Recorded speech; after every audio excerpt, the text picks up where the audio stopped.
नमस्कार सभी को। मेरे चैनल में आप सभी का हार्दिक स्वागत है। आज मैं उपस्थित हूँ मनु भंडारी द्वारा लिखित उपन्यास आपका बंटी का 10वां भाग लेकर। तो आइए कथानक प्रारंभ करें। मम्मी की शादी हो गई। यूँ शादी जैसा कुछ भी नहीं हुआ था।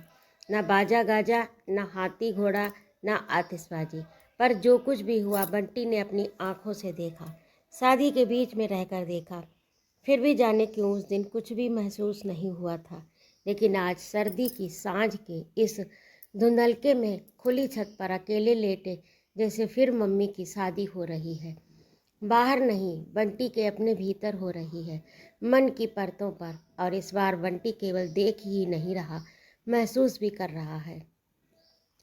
हल्की सी सजावट ओढ़े क्लब का लॉन, परिचित अपरिचित चेहरों की भीड़, हंसी मजाक, खाना पीना, बधाई हो, मुबारक हो। अरे बंटी बेटे, मिठाई खाओ बेटे, अपनी मम्मी की शादी की मिठाई खाओ। कितने बच्चे, जाने कितनी आवाज़ें थीं, कितनी बातें थीं। आज तो सब मिलजुल कर केवल एक शोर भर रह गई हैं। उस दिन सारे लॉन के पेड़ पौधों पर लाल पीली बिजली के फूल खिले थे। न जाने कितने फूल, जिनसे रंगीन रोशनी झर रही थी। इस समय भी वह आंखें बंद करे या खोले, चारों ओर फैले हुए वे फूल झिलमिलाते नजर आ रहे हैं। और फूल ही क्यों, या कि शादी की वह सांझ ही क्यों। शादी के पहले की भी तो बहुत सी ऐसी बातें हैं जो केवल बाहर ही हुई थीं, पर इस समय एक साथ मन में डूबती उतराती आ रही हैं। और इतना साफ है, और कितना साफ है वह सब, जैसे अभी अभी हो रहा हो। लगता ही नहीं वह सब तो हो चुका है। लग रहा जैसे तब हुआ ही नहीं था, बस अभी हो रहा है, बिल्कुल अभी। बंटी अपनी टेबल पर बैठा होमवर्क कर रहा है और मम्मी कॉलेज की फाइलें देख रही हैं। तभी गोद में गुड़िया को लटकाए पीछे वाले दरवाजे से टीटू की अम्मा घुसी। मम्मी थोड़ा चौंकी। अरे आप, कहिए कैसे आना हुआ, बैठिए। क्या बताऊं बहन जी, पड़ोस में रहकर भी कभी आना नहीं होता। दोपहर को घंटा आधा घंटा निकल भी जाए, पर शाम सवेरे को तो पलक झपकने तक की फुर्सत नहीं। फिर उनकी ओर देखकर बोली, अब आपके बंटी को देखो, कैसा चुपचाप पढ़ रहा है। एक हमारे बच्चे हैं, 24 घंटे घर में महाभारत मचा कर रखते हैं। टीटू नहीं आया अम्मा। इस घर में आकर अम्मा कैसा मीठा मीठा बोल रही हैं। तभी तो पूछने की हिम्मत हुई, टीटू कहाँ जाएगा, टीटू कहाँ आएगा। वहाँ कैरम तो जमी हुई है। बंटी जाओ तो बेटे फूफी से कहो कि चाय बनाए। नहीं बहन जी, मैं तो पीकर आई हूँ। और यूँ सच पूछो तो आज तो मिठाई खाने आई हूँ। मुझे तो कल रात को ही इन्होंने आकर खुशखबरी सुनाई। बोले तुम जाकर बधाई तो दे आओ। यूँ आना जाना चाहे बच्चों तक ही है, फिर भी हम हैं तो पड़ोसी ही। अम्मा के चेहरे पर एक अजीब सी मुस्कान फैल गई। मम्मी का चेहरा इतना लाल क्यों हो गया। पहले जब डॉक्टर साहब को एक दो बार देखा तो सोचा कोई बीमार होगा, पर जब बंटी ने बताया कोई बीमार नहीं तो सोचा भाई आते होंगे। मम्मी चुप, बस केवल उनकी एक उड़ती सी नज़र बंटी ने अपने चेहरे पर महसूस की। मेरी तो बहन जी, आप जानो दूसरों के घरों में ताक झाँक करने की आदत ही नहीं है। आप पड़ोस में रहते हैं तो दिखता तो सब कुछ है, पर इधर उधर कुछ पूछताछ करूं, कुछ कहूं सुनूं, ऐसा मेरा स्वभाव नहीं। फिर आप पढ़ी लिखी ठहरी, प्रिंसिपल ठहरी, सो तरह तरह के लोग आएंगे ही आपके पास। मम्मी तो जैसे बुत बन गई। बंटी तो हम बहुत खुश होगा बेचारा, अकेला डाँव डाँव डोला करे था। मुझे तो सच बड़ा तरस आता था। अब पापा भी मिल जाएंगे और भाई बहन भी। अनायासी उसकी नज़रें मम्मी से जा टकराई।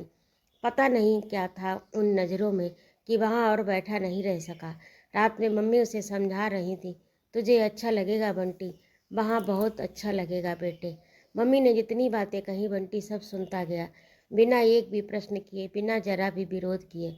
बस पापा का चेहरा बराबर आंखों के सामने कौंधता रहा। बंटी अपने पलंग पर पड़ा है, गर्दन तक रजाई ओढ़े। कमरे में अंधेरा है सिर्फ। मम्मी टेबल लैंप जलाकर अपनी मेज पर कुछ लिख रही हैं। मम्मी हमेशा किसी न किसी काम में लगी रहती हैं आजकल। बंटी को खाने के लिए कहती हैं तो खा लेता है, दूध पीने के लिए कहती हैं तो दूध पी लेता है, जब पढ़ने के लिए कहती हैं तो पढ़ने बैठ जाता है। आधे अंधेरे आधे उजाले में बैठी कैसी लग रही हैं मम्मी। एकाएक मन में कौंधा बंगाल की जादूगरनी। फूफी ने ही सुनाई थी कहानी, या शायद पढ़ी थी। उसके आधे शरीर से अंधेरा फूटता था, आधे शरीर से उजाला। जाने कैसा भय मन में समाने लगा। जिस दिन से डॉक्टर साहब उस जादू वाली शीशी इस घर में रख गए हैं, बंटी के मन में एक अजीब सा डर कुलबुलाता रहता है। एक बार तो हिम्मत करके उसने उन शीशी को ढूंढा भी था। सारी दराजें, सारी अलमारी पर नहीं मिली। जादू की चीज़ें जादू के ढंग से ही छिपाई जाती हैं शायद। एकाएक मम्मी ने टेबल पर झुकी हुई गर्दन उठाई, घूम कर बोली, बंटी। बंटी ने खट से आंखें बंद कर ली। वही परिचित स्वर, अपनी मम्मी का स्वर, जो मन का डर धीरे धीरे बहने लगा। सो गया बेटा। मम्मी पास आई और एक बार रजाई को ठीक से उसके चारों ओर लपेट दिया। फिर उसी के पलंग पर बैठकर धीरे धीरे उसका माथा, उसके गाल सहलाती रहीं। बंटी को लगा जैसे बिना बोले ही मम्मी फिर से आश्वस्त कर रही हैं। तुझे अच्छा लगेगा बंटी, वहाँ तुझे अच्छा लगेगा। मम्मी के स्पर्श से ही बंटी के मन के भीतर ही भीतर तेजी से कुछ पिघलने लगा। एक बार मन हुआ रजाई उतार कर फेंक दे, मम्मी से लिपट जाए। पता नहीं मम्मी को आश्वस्त करने के लिए या खुद आश्वस्त होने के लिए, पर उमड़ते आवेग को उसने ओंठ भींच कर रोक लिया। बहू जी। फूफी की आवाज़ कैसी बदली हुई है। एक बार मन हुआ आंख खोलकर देखे कि वह फूफी ही बोल रही हैं। क्या बात हो गई फूफी? मम्मी कितना मीठा बोल रही हैं। बहुत दिनों से उसने मम्मी की ऐसी मीठी आवाज़ ही नहीं सुनी। इतने साल आपकी नौकरी कर ली बहू जी, अब भगवान की नौकरी करेंगे और क्या। कुछ बात बताओगी भी? फूफी चुप। रो तो नहीं रही, पर किसी तरह की भी तो कोई आवाज़ नहीं आ रही। तुम भी मुझसे नाराज़ हो फूफी? मम्मी की आवाज़ जैसे पिघल कर थरथरा रही है। अरे हम नौकर आदमी, हम कैसे नाराज़ होंगे, पर भगवान ने जीभ दी है तो बोलेंगे ज़रूर। आप सौजूता मारेंगी तो हम तनिको चिंता नहीं करेंगे, पर बोले बिना हमसे रहा नहीं जाएगा। बंटी का मन फिर जाने कैसा वैसा होने लगा। अब आप जो कर रही हैं बालक बच्चा को लेकर, सो आपको शोभा देता है। बड़े आदमियों की बड़ी बात मुँह पर कौन बोलेगा और काहे बोलेगा, पर फूफी तो मुँह पर ही बोलेंगी। अब फूफी भी शादी वाली बात ही कहेंगी। मम्मी की शादी करना बुरी बात है। आप तो जानती हैं साहब को लेकर हमारे मन में आज भी कैसा गुस्सा है। अब आप भी वही सब करेंगी, हमसे नहीं देखा जाएगा ये सब। मम्मी ज़रूर बैठी बैठी ओंठ काट रही होंगी। मम्मी से जब जवाब देते नहीं बनता है तो बस यूं ही ओंठ काटती हैं। जवानी यूं ही अंधी होती है बहू जी, फिर बुढ़ापे में उठी हुई जवानी महा सत्यानाशी। साहब ने जो किया सो आपकी मट्टी पलीद हुई, और आप जो कर रही हैं इस बच्चे की मट्टी पलीद होगी। चेहरा देखा है बच्चे का कैसा निकल आया, जैसे रात दिन घुलता रहता हो भीतर ही भीतर।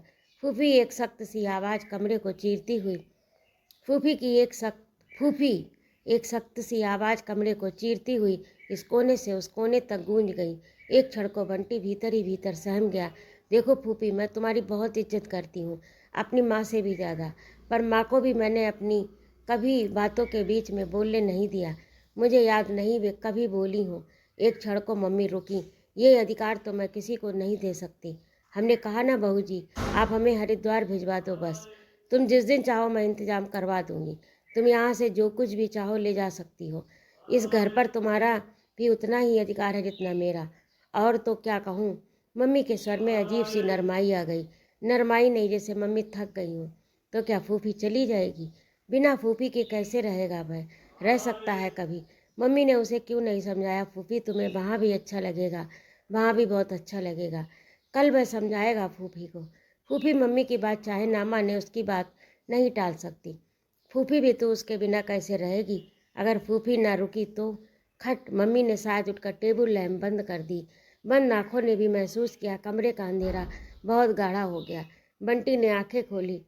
गुप्त अंधेरे में डूबी हुई मम्मी की आकृति बहुत धुंधली सी दिखाई दी। धीरे से वह भी बगल वाले पलंग की रजाई में दुबक गई। फूफी के आने के बाद बंटी के मन में बहुत कुछ उखड़ बिखर गया, और मम्मी की शादी के बाद इस घर में बहुत कुछ उखड़ बिखर गया है। एक दिन में ही इस घर का बहुत सा सामान उस घर में समा गया। सोमवार को इस घर की मम्मी भी उस घर में जाकर समा जाएंगी। किसी ने कह दिया सोमवार शुभ दिन है, सो मम्मी रुक गई। फूफी नहीं समा सकी तो हरिद्वार चली गई। बंटी है नहीं जानता वह वहाँ समा पाएगा या नहीं। पहले मम्मी ने समझाया था तो बंटी समझ गया, पर फूफी ने आकर सब कुछ गड़बड़ा दिया। फूफी के बिना तो उसे कहीं भी अच्छा नहीं लगेगा, यहाँ भी नहीं और वहाँ तो बिल्कुल नहीं। जब से फूफी गई हैं तब से फूफी का जाना आंखों के सामने तैरता ही रहता है। जाते जाते भी कैसे फूफी रसोई के बर्तन धो धो कर जमाती रहीं। बंटी कभी मजाक करता, फूफी बुलाकी, राक्षस की जान तोते की टांग में बसती थी, तेरी जान इस रसोई में बसती है। तुझे किसी दिन मारना मरना होगा ना तो। अरे नहीं बसेगी जान रसोई में तो रोटी नहीं मिलेगी खाने को, समझा। जाने क्यों लगता है जैसे फूफी अभी भी अपनी जान यहीं छोड़ गई, चौके की जान ले गई। चौके की ही क्यों, बिना फूफी के सारा घर ही कैसा हो गया। जब रात दिन फूफी घर में रहती तो फूफी का होना पता ही नहीं लगता था।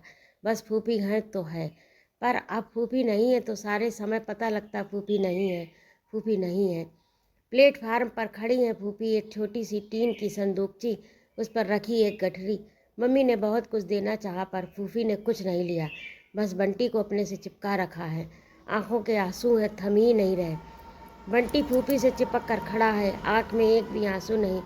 जो कुछ देख रहा है बस देख ही रहा, पर विश्वास नहीं हो रहा कि फूफी सचमुच जा रही या फूफी उसे छोड़कर जा भी सकती हैं। उसकी छोटी सी हथेली में फूफी का हाथ है जिसे उसने कसकर पकड़ रखा है, इसीलिए फूफी उनके पास है, उसकी पकड़ में है।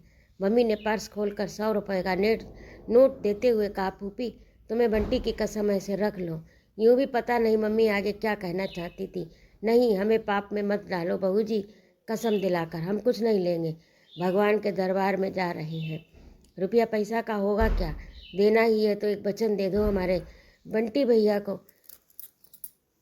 जैसा आपने बिसरा दिया है आजकल वैसा और मत करना। बाप के रहते ये बिना बाप का हो रहा, अब माँ के रहते ये बिना माँ का न हो जाए। और फूफी ने साड़ी में मुंह छिपा लिया।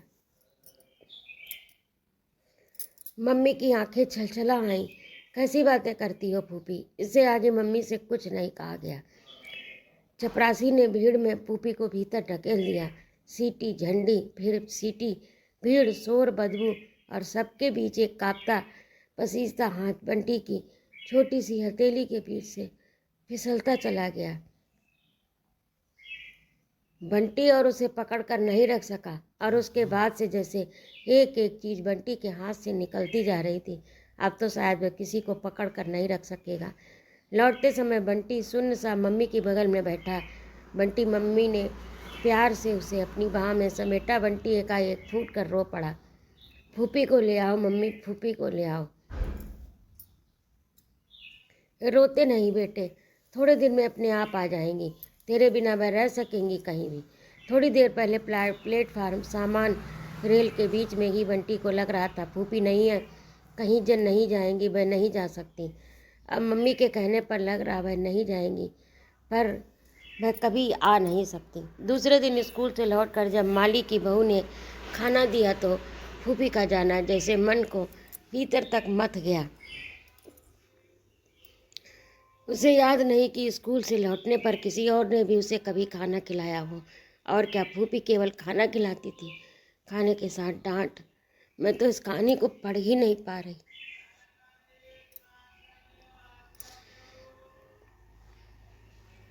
खाने के साथ डांट, डांट डांट के साथ लाड़, और भी जाने क्या क्या होता रहता था। पर इस घर से जा सकती हैं फूफी। इसका तुलसी का चबूतरा, तार के एक कोने पर सूखती मटमैली सी धोती, चोंगे जैसा ब्लाउज, आंगन की दीवार में बनी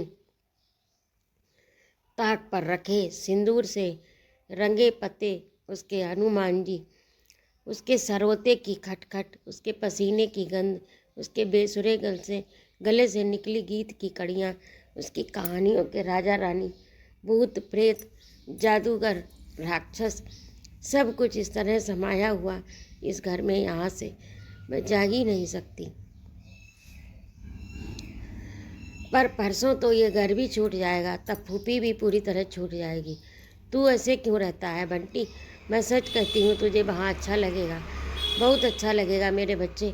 डॉक्टर साहब तुझे कितना प्यार करते हैं, और भी जाने कितनी कितनी बातें, कितने आश्वासन। अरे कौन बंटी, जाओ जाओ, अरे कौन बंटी, आओ आओ बेटे, और 4 दिन का साथ है, खेल लो। फिर तो बंटी कोठी में चला जाएगा तो पूछेगा भी नहीं कि टीटू किधर बसता है। मोटर में बैठ कर आ जाया करना कभी कभी, अब तो खूब ठाठ होंगे बंटी तुम्हारे, और अम्मा के चेहरे पर वही मुस्कुराहट। होंठ फैलाकर भी अम्मा मुस्कुराती नहीं, लगता है जैसे कुछ कह रही हूँ। बंटी जानता नहीं, पर जो कुछ है बंटी को अच्छा नहीं लगता।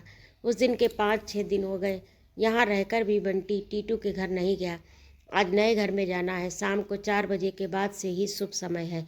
डॉक्टर साहब ने कल आकर बहुत कहा कि आज ही चलो, रविवार का दिन सबकी छुट्टी है, शुभ अशुभ कुछ नहीं होता। क्यों बंटी, आज ही चले ना उस घर में जो तुम्हारी राह देख रही है। बंटी कुछ नहीं बोला, केवल डॉक्टर साहब का चेहरा देखता रहा। वह सचमुच उसी से पूछ रहे थे। आंखों में कहीं जोत का चेहरा उभर आया। शादी वाले दिन के बाद से उसे देखा ही नहीं। न मम्मी इस घर गई, न वहाँ के से बच्चों को आने दिया। शायद शुभ समय नहीं था। लो, जब इतने दिन रुक गई तो अब एक दिन की बात है। तुम मानो ना मानो, मैं तो अशुभ बेला में कोई भी काम नहीं करूँगी। शुभ अशुभ क्या होता है, कैसे होता है, बंटी नहीं जानता। बस इतना जानता है कि मम्मी ने मना कर दिया तो अब वे नहीं जाएंगी। कल जाओ, आज जाओ, क्या फ़र्क पड़ता है, बस जाना है तो जाना है। पर मम्मी का कोई शुभ अशुभ है जो जाने नहीं दे रहा, पर आज तो अब जाना ही है। बंटी स्कूल से लौट आया। मम्मी ने बचा खुचा सामान भी उस घर में भिजवा दिया। बिना बर्तनों की रसोई, बिना कपड़ों की अलमारियाँ, बिना किताबों और मेज पोस की मेज़ें, बिना दरी कारपेट के फर्श, खिलौनों की खाली अलमारी देखकर एक क्षण के सारे खिलौने आंखों के सामने घूम गए। पापा के भेजे हुए खिलौने, एकाएक ख्याल आया, पापा तो इस घर का ही पता जानते हैं। अब वे आएंगे तो खबर कहाँ भेजेंगे, उन्हें कैसे पता चलेगा। कितने दिनों से पापा ने न कोई चीज़ भेजी न खबर। पापा को पता है मम्मी ने शादी कर ली, हम लोग अब नए घर में रहेंगे। इस बार पापा को गए कितने दिन हो गए, 1 2 3 6 7 8 महीने हो गए। तभी डॉक्टर साहब की कार आकर खड़ी हो गई। डॉक्टर साहब नहीं आए, मम्मी भी आती ही होंगी। बंटी बरामदे की सीढ़ियों पर ही बैठ गया। ढलती धूप में उसका छोटा सा बगीचा खूब लहलहा रहा। पानी देने वाला मोटा सा पाइप बल खाया हुआ घास में पड़ा है। इधर तो उसने अपने बगीचे में पानी भी नहीं दिया। वहाँ का बगीचा तुझे ही ठीक करना है बेटे, मम्मी रोज़ याद दिला देती थी और बंटी सुन लेता बस। कोने में आम का पौधा हरी चिकनी पत्तियाँ लिए झूम रहा। तुम जब जवान होगे बंटी भैया तो ये पौधा भी बड़ा हो जाएगा। ब्याह, बच्चे, बौर, आम, तुम्हें बड़े होकर क्या माली बनना है बंटी भैया, जो इतनी खोजबीन कर रहे हो। थोड़ा बहुत काम कर लिया और छुट्टी करो।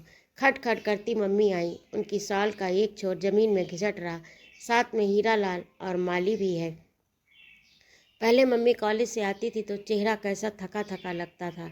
आज लग रहा जैसे कॉलेज से नहीं आई, कॉलेज जाने के लिए तैयार होकर निकली। मम्मी कैसी खुश खुश रहती हैं आजकल। मांग का सिंदूर चमकता रहता है। पहले दिन मम्मी की लाल लाल मांग उसे बड़ी अजीब लगी थी, अब अजीब नहीं लगती। फिर भी नज़र वहीं जाकर अटक जाती है।